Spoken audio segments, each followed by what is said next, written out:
नमस्कार.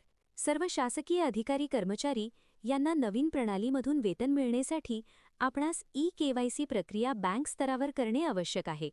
त्यासाठीची सविस्तर प्रक्रिया आपण या व्हिडिओमध्ये सविस्तर पाहणार आहोत.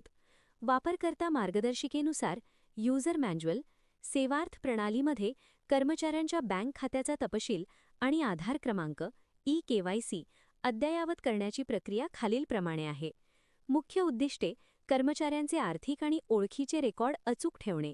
ही प्रक्रिया केवळ एकदाच वन टाइम ॲक्टिव्हिटी करता येते. एकदा मंजूर झाल्यावर त्यात कोणताही बदल करता येत नाही.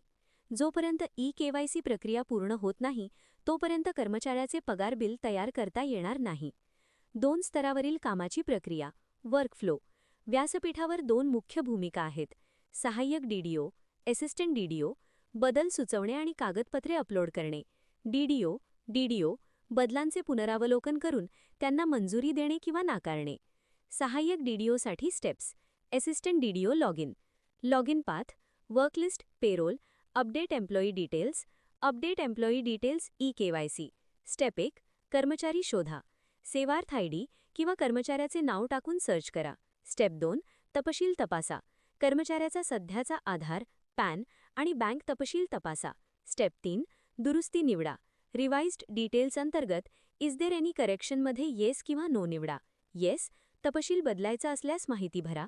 नो तपशील बरोबर असल्यास फक्त कागदपत्र अपलोड करा. स्टेप 4 ई-केवायसी प्रमाणपत्र अपलोड करा. हे अनिवार्य आहे.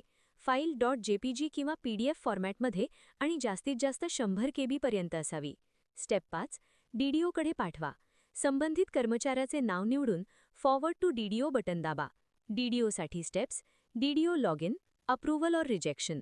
Login, worklist, payroll, verify updated employee details, e KYC. पुनरावलोकन, रिव्ह्यू. सहाय्यक डीडीओने पाठवलेले बदल आणि अपलोड केलेले प्रमाणपत्र तपासा. निर्णय तपशील योग्य असल्यास अप्रूव्ह करा, अन्यथा रिजेक्ट करा. Approve status approved by DDO होईल आणि नवीन माहिती सेव्ह होईल. Reject status rejected by DDO होईल आणि जुनीच माहिती कायम राहील. अहवाल, रिपोर्ट्स. तुम्ही या प्रक्रियेचा अहवाल खालील पाथवरून पाहू शकता. Worklist, payroll, update employee details e KYC. येथे तुम्ही पेंडिंग किंवा अप्रूव्ड स्टेटस निवडून अहवाल जनरेट करू शकता. आपणास अशीच महत्त्वपूर्ण अपडेट पाहिजे असल्यास चॅनल सबस्क्राईब करायला विसरू नका. पुन्हा भेटू लवकरच एका नवीन विषयासह. धन्यवाद.